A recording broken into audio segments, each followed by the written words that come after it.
जी नमस्कार, मैं हूं प्रज्ञा रश्मि और आप सभी का स्वागत है हमारे YouTube चैनल हिंदी ज्ञान वाहिनी पर। मुंशी प्रेमचंद की सर्वश्रेष्ठ कहानियों की श्रृंखला में आज हम उनकी अगली कहानी लेकर के आए हैं, दूध का दाम। मुंशी प्रेमचंद की यह कहानी समाज में प्रचलित छुआछूत की समस्या पर आधारित है, जिसमें एक भंगी परिवार और उसकी पत्नी का और अंत में उसके बेटे का भी कितना शोषण होता है और उसकी अवस्था कितनी दयनीय हो जाती है। तो आइए सुनते हैं कहानी दूध का दाम।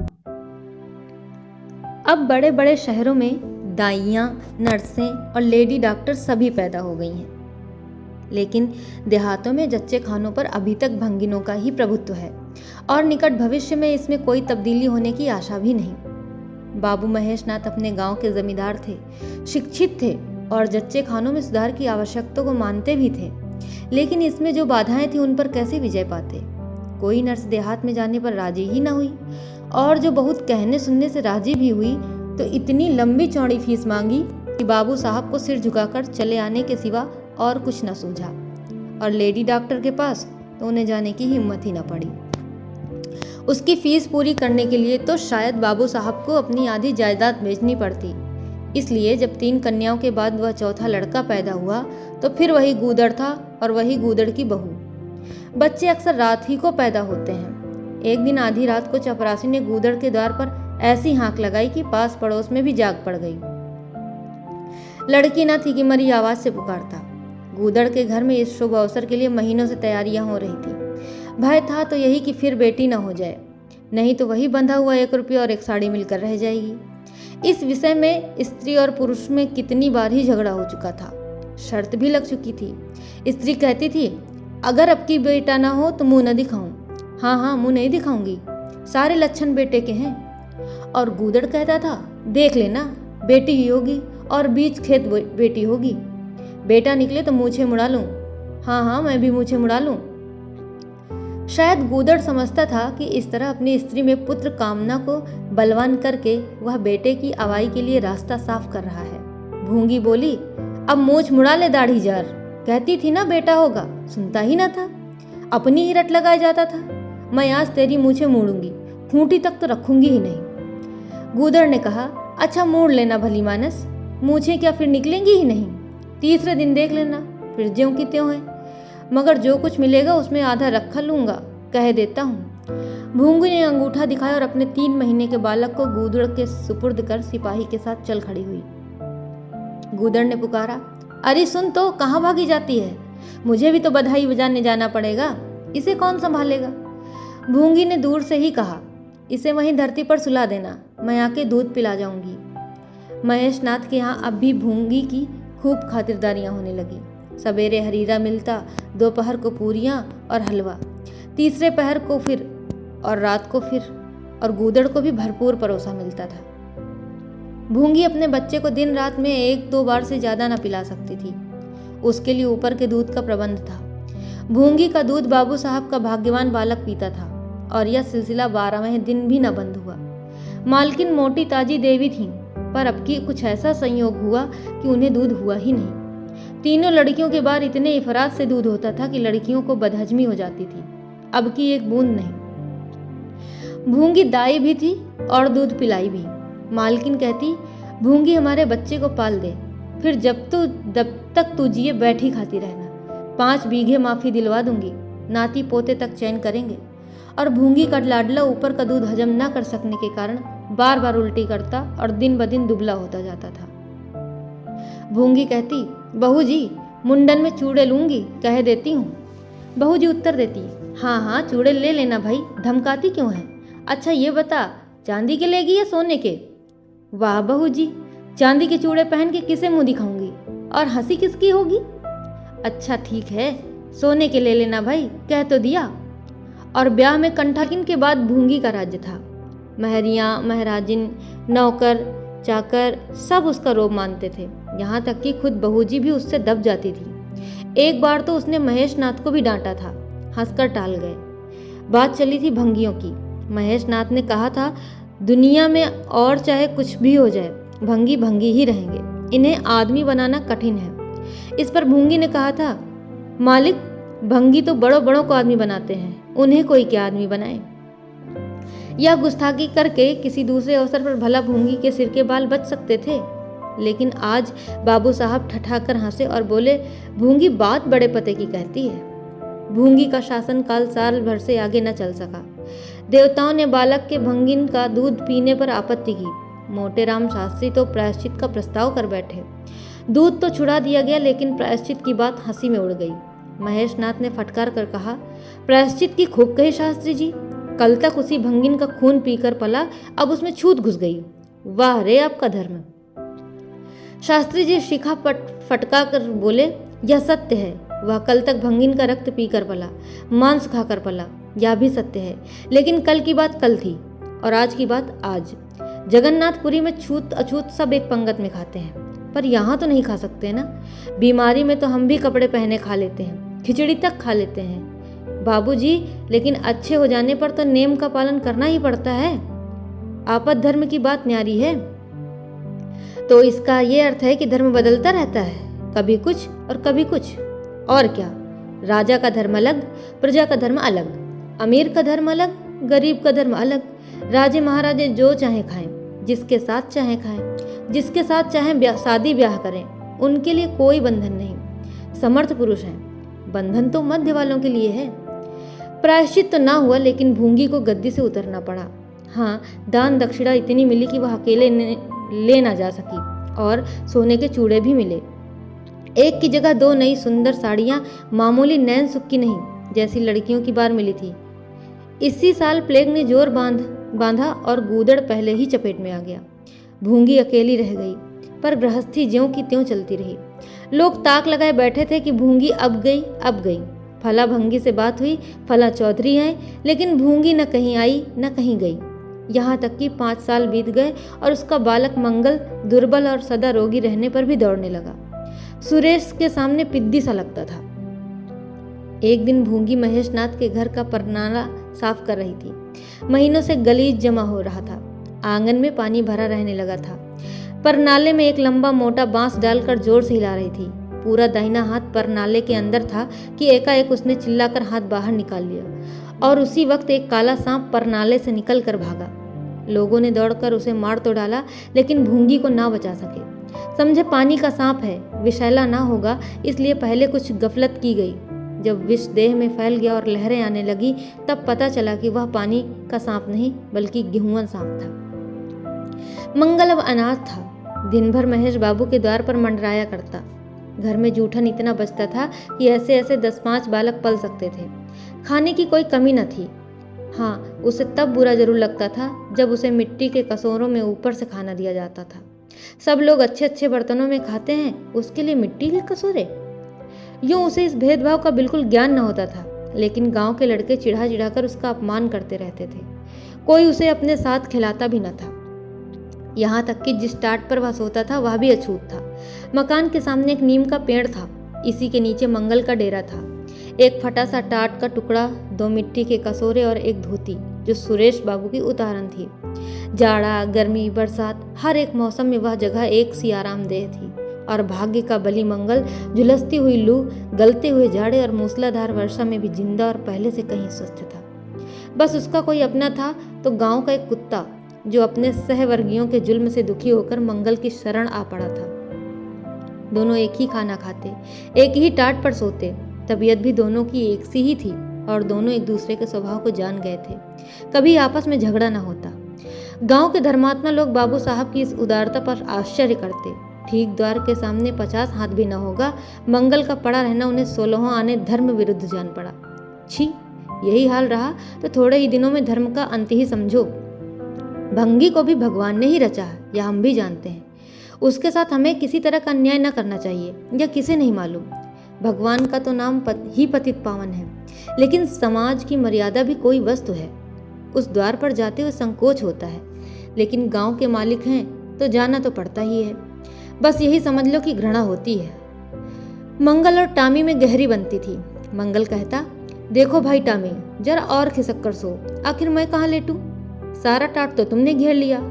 टामी कूं कूं करता, दुम हिलाता और खिसक जाने के बदले और ऊपर चढ़ाता एवं मंगल का मुंह चाटने लगता। शाम को वह एक बार रोज अपना घर देखने और थोड़ी देर रोने चला जाता। पहले साल फूस का छप्पर गिर पड़ा, दूसरे साल एक दीवार गिरी और अब केवल आधी आधी दीवारें खड़ी थीं जिनका ऊपरी भाग नोकदार हो गया था। यही उसे स्नेह की संपत्ति मिली थी, वही स्मृति, वही आकर्षण, वही प्यार उसे एक बार उस उजड़ में खींच ले जाता था और टॉमी सदैव उसके साथ होता था। मंगल नोकदार दीवार पर बैठ जाता और जीवन के बीते और आने वाले स्वप्न देखने लगता और बार बार उछलकर उसकी गोद में बैठने की असफल चेष्टा करता। एक दिन कई लड़के खेल रहे थे, मंगल भी पहुंचकर दूर खड़ा हो गया तो सुरेश को उस पर दया आई। या खेलने वालों की जोड़ी पूरी न पड़ती थी, कह नहीं सकते। जो कुछ भी हो, तजवीज की कि आज मंगल को भी खेल में शरीक कर लिया जाए। यहाँ कौन देखने जाता है? क्यों रे मंगल, खेलेगा? मंगल बोला, ना भैया, कहीं मालिक देख ले तो मेरी चमड़ी उधेड़ दी जाए। तुम्हें क्या, तुम तो अलग हो जाओगे। सुरेश ने कहा, तो यहाँ कौन आता है देखने बे? चल हम लोग सवार सवार खेलेंगे, तू घोड़ा बनेगा, हम लोग तेरे ऊपर सवारी करके दौड़ाएंगे। मंगल ने शंका की, मैं बराबर घोड़ा ही रहूंगा कि सवारी भी करूंगा, ये पहले बता दो। यह प्रश्न थोड़ा टेढ़ा था, किसी ने इस पर विचार ही न किया था। सुरेश ने एक क्षण विचार करके कहा, तुझे कौन अपनी पीठ पर बिठाएगा? सोच, आखिर तू भंगी है कि नहीं? मंगल भी कड़ा हो गया, बोला, मैं कब कहता हूँ कि मैं भंगी नहीं हूँ, लेकिन तुम्हें मेरी ही माँ ने अपना दूध पिलाकर पाला है। जब तक मुझे भी सवारी करने को ना मिलेगी मैं घोड़ा ना बनूंगा। तुम लोग बड़े चघड़ हो, आप तो मजे से सवारी करोगे और मैं घोड़ा ही बना रहूं। सुरेश ने डांट कर कहा, तुझे घोड़ा बनना पड़ेगा, और मंगल को पकड़ने दौड़ा। मंगल भागा, लेकिन सुरेश ने उसे और दौड़ाया। मंगल ने कदम और तेज किया, सुरेश ने भी जोर लगाया, मगर वह बहुत खा खा कर थुलथुल हो गया था और दौड़ने में उसकी सांस फूलने लगती थी। आखिर उसने रुक कर कहा, आकर घोड़ा बनो मंगल, नहीं तो कभी पा जाऊंगा तो बुरी तरह पीटूंगा। तुम्हें भी घोड़ा बनना पड़ेगा? अच्छा अच्छा, हम भी बन जाएंगे। तुम पीछे से निकल जाओगे, पहले तुम घोड़ा बन जाओ, मैं सवारी कर लूं, फिर मैं बन जाऊंगा। सुरेश ने सचमुच चकमा देना चाहा था। मंगल का यह मुतालबा सुनकर साथियों से बोला, देखते हो इसकी बदमाशी, भंगी है ना। तीनों ने मंगल को घेर लिया और उसे जबरदस्ती घोड़ा बना दिया। सुरेश ने चटपट उसकी पीठ पर आसन जमा लिया और टिक टिक करके बोला, चल घोड़े चल, चल घोड़े चल।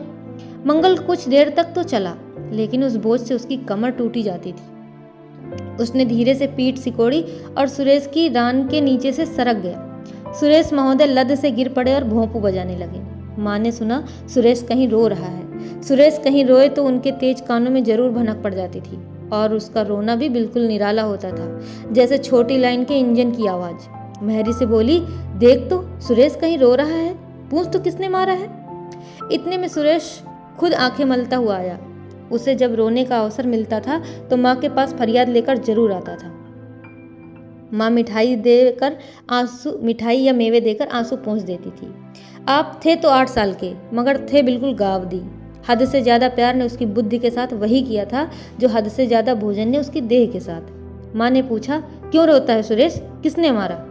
सुरेश ने रोकर कहा, मंगल ने छू दिया।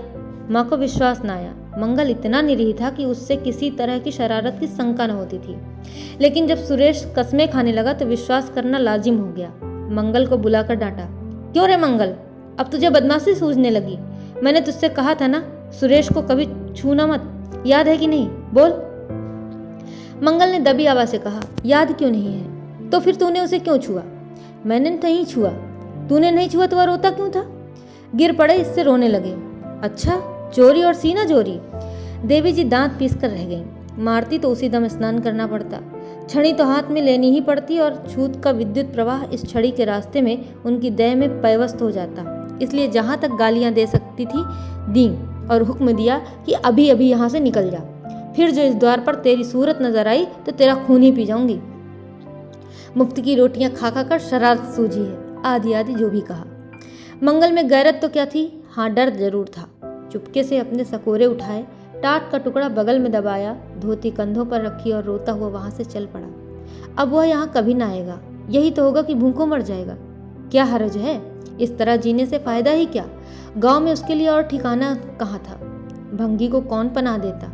उसी खंडहर की ओर चला जहाँ भले दिनों की स्मृतियां उसके आंसू पहुंच सकती थी, और खूब फूट फूट कर रोया। उसी क्षण टॉमी भी उसे ढूंढता हुआ पहुंचा और फिर दोनों अपनी व्यथा भूल गए। लेकिन ज्यों ज्यों दिन का प्रकाश क्षीण होता जाता था, मंगल की ग्लानि भी क्षीण होती जाती थी। बचपन को बेचैन करने वाली भूख देह का रक्त पी पी कर और भी बलवान होती जाती थी। आंखें बार बार कसौरों की ओर उठ जाती। वहां अब तक सुरेश की जूठी मिठाइयां मिल गई होती, यहाँ क्या धूल फाके। उसने टामी से सलाह की, खाओगे क्या टामी? मैं तो भूखा लेट रहूंगा। टामी ने कूं कूं करके शायद कहा, इस तरह का अपमान तो जिंदगी भर सहना है। यो हिम्मत हारोगे तो कैसे काम चलेगा? मुझे देखो ना, कभी किसी ने डंडा मारा, चिल्ला उठा, फिर जरा देर बाद दुम हिलाता हुआ उसके पास जा पहुंचा। हम तुम दोनों इसीलिए बने हैं भाई, मंगल ने कहा। तो तुम जाओ, जो कुछ मिले खा लो, मेरी परवाह न करो। टामी ने अपनी श्वान भाषा में कहा, अकेला नहीं जाता, तुम्हें साथ लेकर चलूंगा। मैं नहीं जाता। तो मैं भी नहीं जाता। टामी, भूखों मर जाओगे तो क्या तुम जीते रहोगे? मेरा कौन बैठा है टामी जो यहाँ रोएगा? यहाँ भी वही हाल है भाई। कुआर में जिस कुतिया से प्रेम किया था उसने बेवफाई की और अब कल्लू के साथ है। खैरियत यही हुई कि अपने बच्चे लेती गई, नहीं तो मेरी जान तो गाढ़े में पड़ जाती। 5-5 बच्चों को कौन पालता? एक क्षण के बाद भूख ने एक दूसरे की युक्त सोच निकाली। मालकिन हमें खोज रही होंगी क्या टामी? और क्या, बाबूजी और सुरेश खा चुके होंगे। कहार ने उनकी थाली से जूठन निकाल लिया होगा और हमें पुकार भी रहा होगा। बाबूजी और सुरेश दोनों की थालियों में घी खूब रहता है और वह मीठी मीठी चीज, हाँ हाँ मलाई, सबका सब घूरे पर डाल दिया जाएगा। देखे, हमें खोजने कोई आता है? खोजने कौन आएगा? क्या कोई पुरोहित हो? एक बार मंगल मंगल होगा और बस थाली पर नाले में उड़ेल ली जाएगी। अच्छा तो चलो चले, मगर मैं छिपा रहूंगा। अगर किसी ने मेरा नाम लेकर ना पुकारा तो मैं लौट आऊंगा, ये समझ लो। दोनों वहां से निकले और आकर महेश नाथ के द्वार पर अंधेरे में दबकर खड़े हो गए। मगर टामी को सब्र कहाँ, वह धीरे से अंदर घुस गया। देखा महेश नाथ और सुरेश थाली पर बैठ गए हैं। बरोठे में धीरे से बैठ गया, मगर डर रहा था कि कोई डंडा न मार दे। नौकर में बातचीत हो रही थी। एक ने कहा, आज मंगलवा नहीं दिखाई देता? मालकिन ने डांटा था, इससे भागा है शायद। दूसरे ने जवाब दिया, अच्छा हुआ निकाल दिया गया, सवेरे सवेरे भंगी का मुंह देखना पड़ता था। मंगल और अंधेरे में खिसक गया। आशा गहरे जल में डूब गई। महेशनाथ थाली से उठ गए और नौकर हाथ धुला रहा है। अब हुक्का पिएंगे और सोएंगे। सुरेश अपनी माँ के पास बैठा कोई कहानी सुनता सुनता सो जाएगा। गरीब मंगल की किसे चिंता है? इतनी देर हो गई, किसी ने भूल से भी न पुकारा। कुछ देर तक वह निराश सा वहां खड़ा रहा, फिर एक लंबी सांस खींचकर जाना ही चाहता था कि कहार पत्तल में थाली का जूठन ले जाता नजर आया। मंगल अंधेरे से निकलकर प्रकाश में आ गया। अब मन को कैसे रोके? कहार ने कहा, अरे तू यहाँ था? हमने समझा कि कहीं चला गया। ले खा ले, मैं फेंकने ही जा रहा था इसे। मंगल ने दीनता से कहा, मैं तो बड़ी देर से यहाँ खड़ा था। तो बोला क्यों नहीं? मारे डर के। अच्छा ले खा ले। उसने पत्तल को ऊपर उठाकर मंगल के फैले हुए हाथों में डाल दिया। मंगल ने उसकी ओर ऐसी आंखों से देखा जिसमें दीन कृतज्ञता भरी हुई थी। टामी भी अंदर से निकल आया था। दोनों वही नीम के नीचे पत्तल में खाने लगे। मंगल ने एक हाथ से टामी का सिर सहलाकर कहा, देखा, पेट की आग ऐसी होती है। ये लात की मारी हुई रोटियां भी न मिलती तो क्या करते? टामी ने दुम हिला दी। सुरेश को अम्मा ने पाला था। टामी ने फिर दुम हिलाई। लोग कहते हैं दूध का दाम कोई नहीं चुका सकता, और मुझे तो ये दूध का दाम मिल रहा है। और ये बात सुनकर टामी ने फिर दुम हिलाई। ऐसा लग रहा था मानो मूक होकर के भी वह उसकी सभी बातों को समझ रहा हो और मौन स्वीकृति दे रहा हो। तो इस प्रकार ये कहानी यहीं पर समाप्त होती है और आपको ज़रूर अच्छी लगी होगी, ऐसा मेरा विश्वास है। तो ऐसी ही और कहानियों को सुनने के लिए हमारे साथ जुड़े रहिए। बहुत बहुत धन्यवाद। नमस्कार।